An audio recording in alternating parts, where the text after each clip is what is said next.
Hello Virgo, Sun, Moon, Rising, and Venus signs. Kamusta kayo?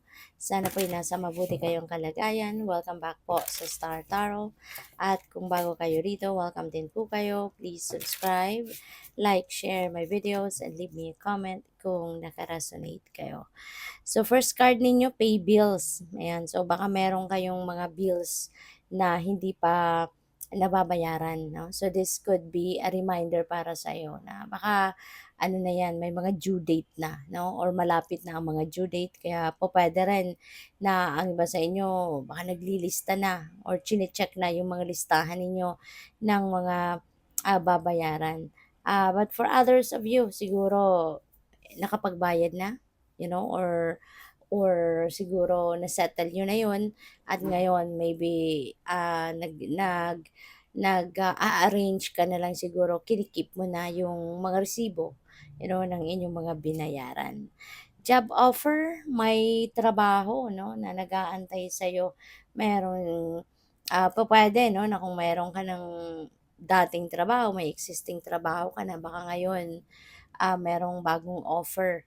'Di ba? Pupuwede rin na additional, 'no? Baka part-time mo 'to, baka gano'n. Or pupuwede rin naman na who knows, baka merong nagpa-pirate sa'yo, 'di ba, sa ibang kumpanya kunyari at ino-offeran ka ng mas magandang mas magandang trabaho, mas maganda yung benefits, mas mataas ang suweldo, yung mga gano'n ba. Very optimistic 'no, ang dating nito, napakasaya ng lalaking ito. So, siguro eto yung nag-o-offer sa'yo ng trabaho and, baka tinanggap mo na, 'no, or baka tatanggapin mo na kasi nakaano na siya, yung makikipag-shake hands na siya sa'yo. So, meaning, na ano na, maaaring natanggap mo na 'no, or tinanggap mo na yung offer niya. We have shopping, ayan. So, favorite ni Virgo, shopping. So, yun, okay na din naman na mag-shopping, 'di ba? Kasi nakapagbayad ka na ng mga bills. So, siguro may natira, may extra, kaya po puwedeng meron kayong balak na mag-shopping.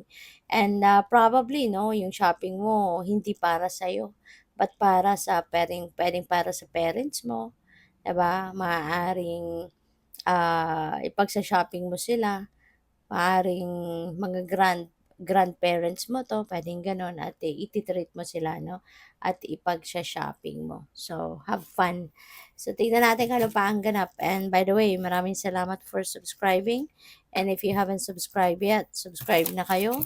And also maraming salamat din for not skipping the ads. Malaking bagay yan sa akin. Thank you.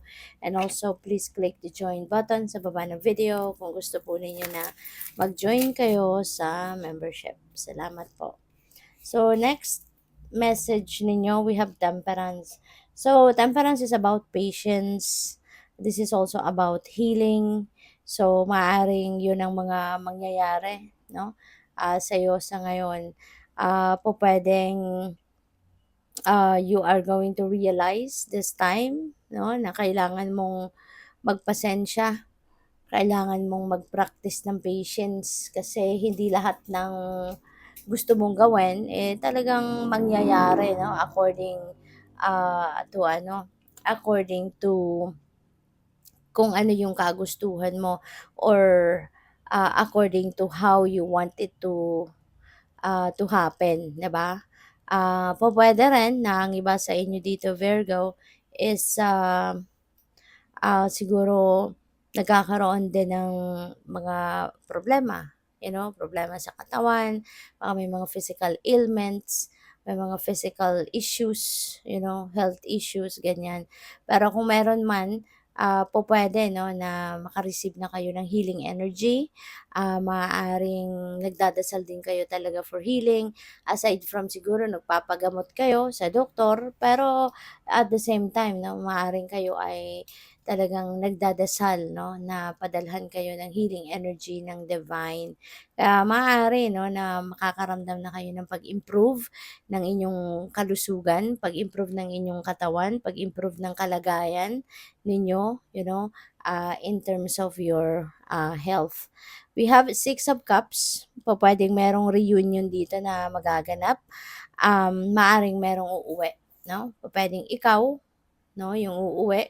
Maybe you are coming from abroad or other parts of the country na siguro malayo malayo kayo sa pamilya ninyo 'no. Maaring pamilya ninyo naiwan sa sa bahay ninyo, sa, ah, place where you live tapos kayo 'di ba, nasa ibang lugar kasi doon kayo nagtatrabaho or nagnenegosyo. But now maybe you are coming home, pupuwedeng yung pag-uwi na yang bisita, pupuwede rin na yung pag-uwi na yan for good, 'no? Pupuwedeng magre-relocate uli kayo, maaaring babalik na kayo 'no, sa pamilya mo, ano, maaaring do'n ka na magtatrabaho or do'n ka na magbi-business, yung mga ganyan. So, pupuwede 'no, kung kunyari, trabaho ang ginagawa mo sa ibang lugar, baka yung job offer na 'to doon na 'to sa ano mo, sa lugar kung saan doon din ang bahay ninyo 'no, kasama ang pamilya.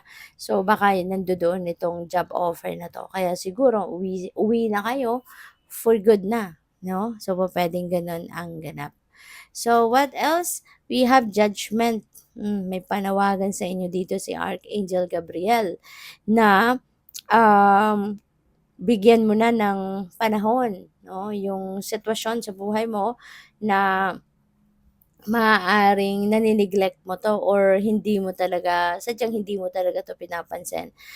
This could be a situation na matagal na, matagal na 'tong pabalik-balik, matagal na 'tong nangyari, tapos pinalipas mo lang, hindi mo in-address, ngayon eto na naman, nandidito na naman. So, hangga't hindi mo 'to na-address ng tama, it will keep coming back, 'no? Kaya ngayon, sa panawagan ni Archangel Gabriel, maaaring pansinin mo na 'to. Maaaring bibigyan mo na ito ng oras, panahon at atensyon na na gawin mo na, tatrabahuin mo na 'to, 'no? So, 'yun ang napi-pick up ko diyan. At, what else? We have Three of Pentacles, huwag kang mag-alala, baka kasi hindi mo 'yan inaasikaso, hindi mo ginagawa ng paraan kasi baka, kailangan mo ng tulong or baka hindi mo siya kaya na mag-isa, sa tingin mo hindi mo kaya mag-isa kaya siguro ngayon, maybe you are going to ask for help, from other people, na para tulungan ka na magawa ito or, pupuwede rin na merong mga taong, magvo-volunteer 'no, na suportahan ka, tulungan ka, gabayan ka, sa gagawin mong ito, okey? So, pupuwedeng gano'n ang ganap. Pupuwede rin ano, nasa trabaho ninyo, okey? Sa trabaho ninyo siguro kung dati, mag-isa ka lang, kunyari sa department ninyo, solo mo lang 'yan, 'di ba? So, ngayon maaaring magkakaroon ka na ng assistant, magkakaroon ka na ng mga kasama sa department ninyo, so magtutulungan kayo. Or pupuwede rin 'no, kunyari business ito, baka magpu-put up ka ng business kunyari, so maaari ngayon sosyo ka na or magiging open ka na sa partner 'no, in business. So, we have community, ayan. So, neighbors, team, ayan. So, siguro talaga 'no, eto si Three of Pentacles, ano 'to, ito in a way ano siya, collaboration, gano'n ano. You're going to be working in a team. So, of course may cooperation diyan, talagang dapat ano kayo, connected kayo sa isa't isa, 'di ba? Yung mga isip ninyo, talagang sa oras ng trabaho, talagang ano kayo, magshi-share-share kayo ng input, ng, ideas, yung gano'n ano. So, we have painter, ayan. So, siguro ang iba sa inyo, Virgo, you're very artistic, pupuwedeng isa kang pintor, puwedeng isa kang, ah, pupuwedeng iba-ibang klase yung painter, 'di ba? Merong tagapinta ng bahay, tagapinta ng building, merong mga tagapinta ng mga crafts, 'di ba, ng wood, 'no? So, or nagpipinta sa canvas, 'di ba, yung mga ganyan.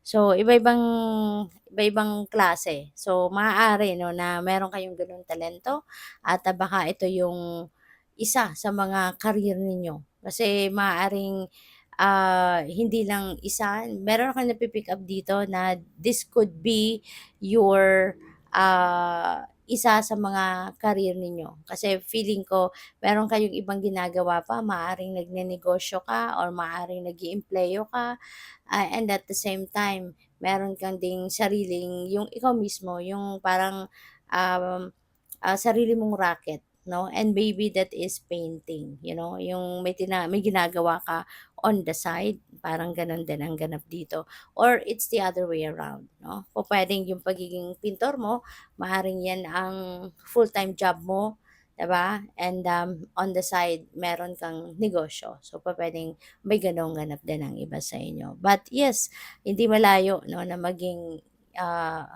na meron kang talento sa pagpipinta kasi Virgos are very artistic, 'no? They are very artistic. Kaya maaaring meron ka talagang ganiyang ano, ah, ganap sa buhay, 'no? So, good luck sa'yo. Thank you for watching. Love and light. Namaste.